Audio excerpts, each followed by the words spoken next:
कक्षा 10 गणित। अब प्रश्नावलियों को अंकों के हिसाब से कितने नंबर के कितने प्रश्न आते हैं ये देखते हैं। इसमें 4, 5 और 6 नंबर की कुछ प्रश्नावलियाँ आती हैं और 7, 8 और 13 नंबर की एक एक प्रश्नावली आती है। अब हम 4 नंबर की 6 प्रश्नावलियाँ आती हैं। वास्तविक संख्याएं, बहुपद, दो चरों वाले रैखिक समीकरण, द्विघात समीकरण, त्रिभुज, प्रायिकता। इनमें अब प्रश्नों को देखते हैं कि कितने नंबर के कितने प्रश्न आते हैं। अंक 4 की वास्तविक संख्या में एक प्रश्न वस्तुनिष्ठ, एक प्रश्न अतिलघुत्तरात्मक और एक प्रश्न लघुत्तरात्मक आता है। यानी इसमें 3 प्रश्न आते हैं 4 नंबर के। अगर हम बहुपद की बात करें तो बहुपद में भी एक प्रश्न वस्तुनिष्ठ, एक अतिलघुत्तरात्मक और एक लघुत्तरात्मक आता है। इसमें भी 3 प्रश्न आते हैं 4 नंबर के। अगर हम दो चरों वाले रैखिक समीकरण की बात करें तो इसमें भी एक प्रश्न वस्तुनिष्ठ, एक अतिलघुत्तरात्मक और एक लघुत्तरात्मक आता है। यानी कि 3 प्रश्न आते हैं 4 नंबर के। अगर द्विघात समीकरण की बात करें तो द्विघात समीकरण में केवल एक प्रश्न आता है, वो भी निबंधात्मक, जो कि 4 नंबर का होता है। तो इसलिए इसमें एक प्रश्न आता है 4 नंबर का द्विघात समीकरण में।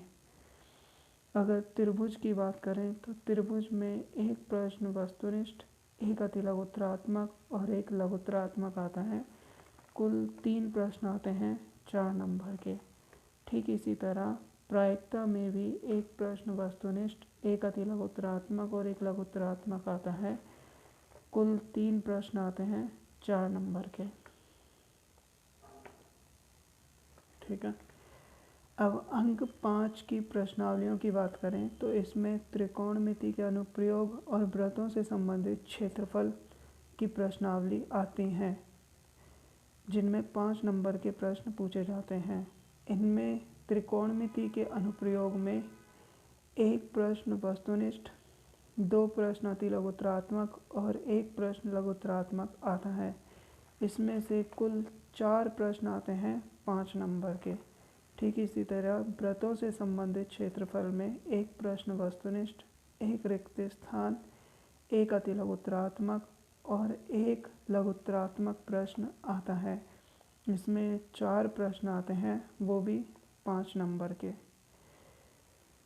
अब अगर 6 अंक यानी अंक 6 यानी 6 अंकों की प्रश्नावलियों की बात करें तो इसमें 3 प्रश्नावलियाँ आती हैं, समांतर श्रेणियाँ, वृत्त और पृष्ठीय क्षेत्रफल और आयतन।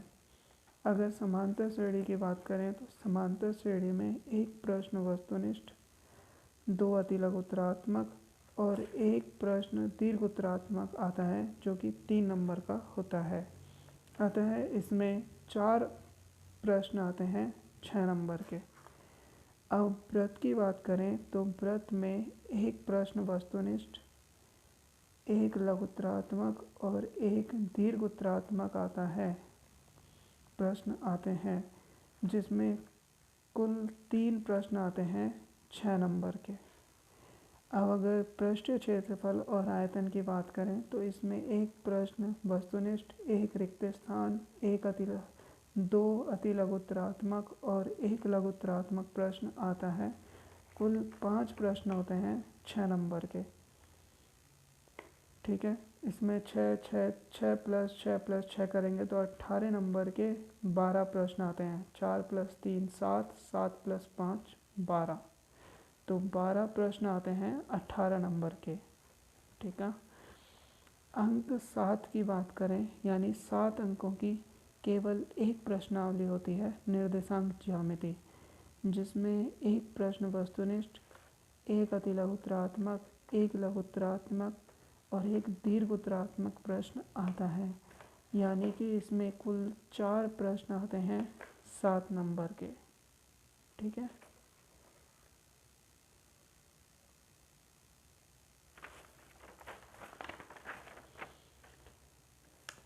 अब अंक 8 की बात करें तो 8 नंबर की एक प्रश्नावली होती है त्रिकोणमिति, जिसमें एक प्रश्न वस्तुनिष्ठ, एक रिक्त स्थान, एक लघुत्तरात्मक और एक निबंधात्मक प्रश्न आता है। कुल 4 प्रश्न आते हैं 8 नंबर के। अब अगर अंक 13 की बात करें तो 13 नंबर की एक प्रश्नावली होती है सांख्यिकी। इसमें 2 प्रश्न वस्तुनिष्ठ, 2 रिक्त स्थान, एक लघुत्तरात्मक और एक दीर्घोत्तरात्मक प्रश्न और एक निबंधात्मक प्रश्न आता है। कुल इसमें 7 प्रश्न होते हैं 13 नंबर के।